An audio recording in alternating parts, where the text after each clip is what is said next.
When Kenyans went to the polls on Tuesday, December 29th in 1992 to elect the first ever batch of members of parliament after the return of multi-party politics in Kenya, Musikari Kombo was among them.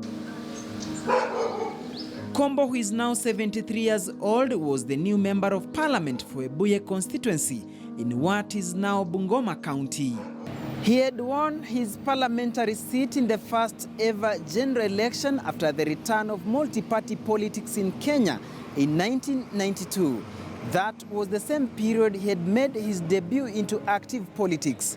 However, his election was challenged and later nullified after somebody went to court challenging the manner in which he had won that particular seat.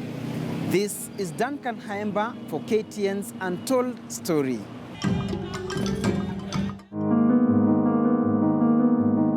Aged 48, Musikari Kombo, a Ford Kenya chairman for Bungoma branch, had swept to victory after a hard-fought political battle, pitting the then-ruling party KANU and the Jaramogi Oginga Odinga-led Ford Kenya, which was one of the two main opposition parties, alongside Ford Asili. As a founding person of Ford Kenya, I was the chairman of Ford Kenya Bungoma, and Bungoma became really a strong hotbed of Ford Kenya. I think the system didn't like it, so they looked for ways of, if we weaken Bungoma, maybe all these other things can be, other people can disappear from, or we can weaken them and so on. So they went for me and fabricated the famous story of Julius went to court. But a man by the name Joseph Maloba Elima went to court to challenge Kombo's election, the election petition 64 of 1993.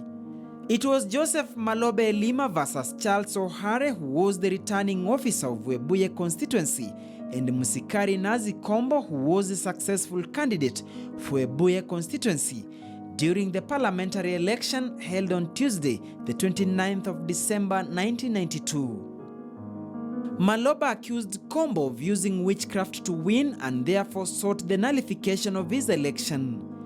The petitioner claimed that on the night of 25th December 1992, Christmas Day, Musikari Kombo organized and administered an oath known as Hulia Silulu, meaning a bitter bite.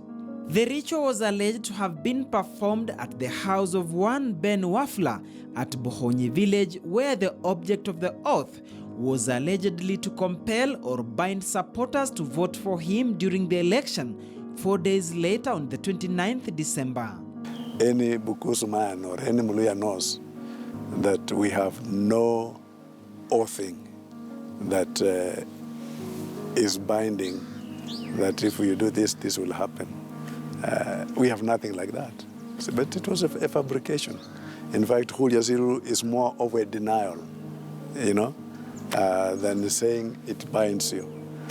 And for 2 years, Kombo was embroiled in a fierce court battle as he fought tooth and nail to retain his parliamentary seat. Knowing too well that he was facing a battle of his young political life then, he shopped for the best legal minds in town. James Orengo was my lawyer. He put up a spirited fight, supported by George Captain. They put it up a spirited fight. They proved everything. Everything. When the man said, I had cuts all over, I offered to undress in court and made the famous joke that I have only one mark on my body, is the circumcision mark that I have on my body. And I told the judge, can I undress? They said, no. So if they believed I had marks on my body, why didn't they allow me to bear? And my lawyers were fighting. Those days were all sorts of, accusations. Your opponent would come up with as many allegations if you had won the elections. And as lawyers sometimes say, you plead widely, even if you don't have the evidence. You just plead widely. But I can say for one, that in that particular case, it was based on what I may call, reckless accusations and claims.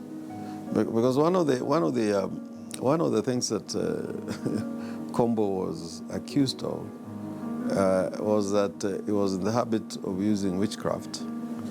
And in that particular occasion, when he had consulted the witch doctors, they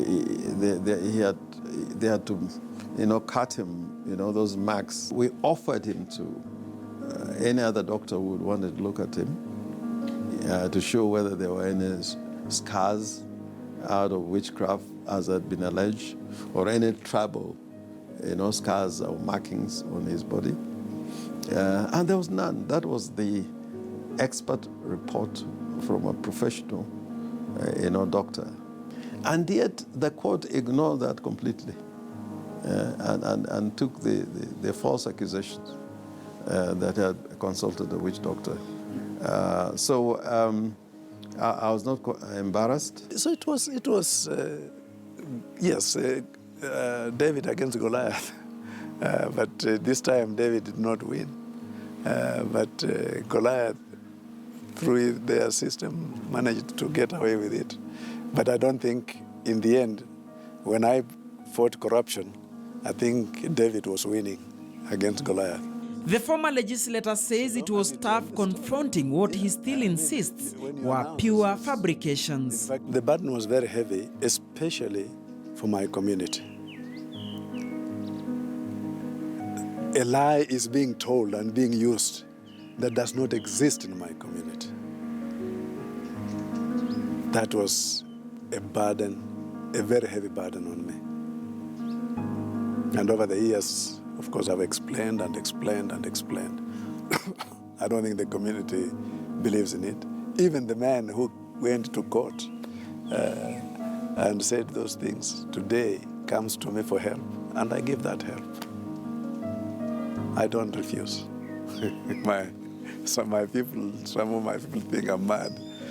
How can you even talk to this person? Say, listen, he was just being stupid. He was used. But as the legal battle dragged on, the more things changed from bad to worse.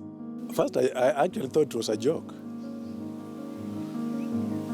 I thought it was a joke. And again, I'm public. I went public because I do know that corruption was at work. So that's what happened. Yes, and I said so, I think, when the ruling was made. And I was threatened that I can be taken in for contempt, and I said, please do. In fact, I was told, we know why you are daring us, so we shall not give you that pleasure. But I wish they had. Coming up after the break. Judges, particularly the white judges, thought witchcraft is something, oathing and witchcraft is something in the minds of the Africans. So if you have subjected the voters to oathing or witchcraft, then the elections could not